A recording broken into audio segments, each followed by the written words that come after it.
Cordial saludo para todos. Hoy, 13 de diciembre, continuamos leyendo la poderosa palabra de Dios y si se dan cuenta en esta recta final, ya estamos leyendo prácticamente una carta por día. Hoy, la segunda carta del apóstol Pablo a los tesalonicenses. Esta es una secuela de la primera carta a los creyentes tesalonicenses. Se escribió unos meses más tarde, cuando Pablo estaba en Corinto. Le llegaron noticias de que algunos tesalonicenses habían entendido mal sus enseñanzas sobre la segunda venida de Cristo. Sus declaraciones de que Cristo podía venir en cualquier momento había provocado que algunos dejaran sus trabajos y se sentaran a esperar el regreso de Cristo. Otros consideraban que la continua persecución a la que se veían sometidos era una señal del día del Señor o de los últimos días. Respondiendo rápidamente, Pablo envía esta segunda epístola a la joven iglesia. Segunda carta a los tesalonicenses, capítulo 1. Salutación. Pablo, Silvano y Timoteo, a la iglesia de los tesalonicenses en Dios nuestro Padre y en el Señor Jesucristo. Gracia y paz a vosotros de Dios nuestro Padre y del Señor Jesucristo.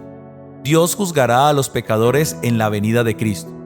Debemos siempre dar gracias a Dios por vosotros, hermanos, como es digno por cuanto vuestra fe va creciendo y el amor de todos y cada uno de vosotros abunda para con los demás. Tanto que nosotros mismos nos gloriamos de vosotros en las iglesias de Dios por vuestra paciencia y fe en todas vuestras persecuciones y tribulaciones que soportáis. Esto es demostración del justo juicio de Dios, para que seáis tenidos por dignos del reino de Dios, por el cual asimismo padecéis. Porque es justo delante de Dios pagar con tribulación a los que os atribulan, y a vosotros que sois atribulados, daros reposo con nosotros, cuando se manifieste el Señor Jesús desde el cielo con los ángeles de su poder, en llama de fuego para dar retribución a los que no conocieron a Dios, ni obedecieron al Evangelio de nuestro Señor Jesucristo, los cuales sufrirán pena de eterna perdición, excluidos de la presencia del Señor y de la gloria de su poder, cuando vengan aquel día para ser glorificado en sus santos y ser admirado en todos los que creyeron, por cuanto nuestro testimonio ha sido creído entre vosotros. Por lo cual asimismo oramos siempre por vosotros, para que nuestro Dios os tenga por dignos de su llamamiento y cumpla todo propósito de bondad y toda obra de fe con su poder, para que en el nombre de nuestro Señor Jesucristo sea glorificado en vosotros, y vosotros en Él, por la gracia de nuestro Dios y del Señor Jesucristo. Segunda carta a los tesalonicenses, capítulo 2. Manifestación del hombre de pecado. Pero con respecto a la venida de nuestro Señor Jesucristo y nuestra reunión con Él, os rogamos, hermanos, que no os dejéis mover fácilmente de vuestro modo de pensar, ni os conturbéis ni por espíritu, ni por palabra, ni por carta como si fuera nuestra, en el sentido de que el día del Señor está cerca. Nadie os engañe en ninguna manera, porque no vendrá sin que antes venga la apostasía, y se manifieste el hombre de pecado y el hijo de perdición, el cual se opone y se levanta contra todo lo que se llama Dios, o es objeto de culto, tanto que se sienta en el templo de Dios como Dios, haciéndose pasar por Dios. ¿No os acordáis que cuando yo estaba todavía con vosotros os decía esto? Y ahora vosotros sabéis lo que lo detiene, a fin de que a su debido tiempo se manifieste.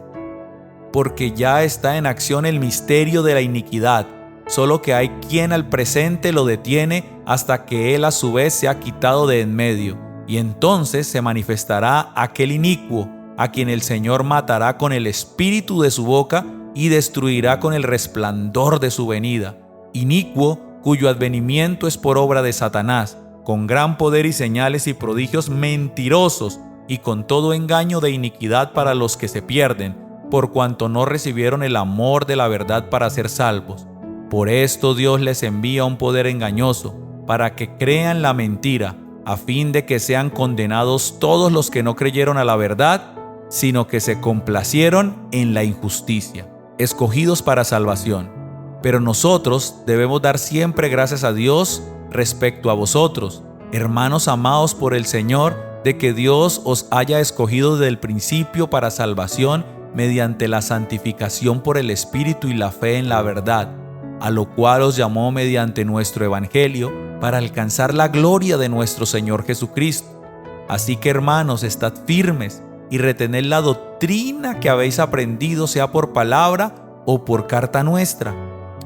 Y el mismo Jesucristo, Señor nuestro, y Dios nuestro Padre, el cual nos amó y nos dio consolación eterna y buena esperanza por gracia, conforte vuestros corazones y os confirme en toda buena palabra y obra. Segunda de Tesalonicenses capítulo 3. Que la palabra de Dios sea glorificada. Por lo demás, hermanos, orad por nosotros, para que la palabra del Señor corra y sea glorificada, así como lo fue entre vosotros, y para que seamos librados de hombres perversos y malos, porque no es de todos la fe, pero fiel es el Señor, que os afirmará y guardará del mal.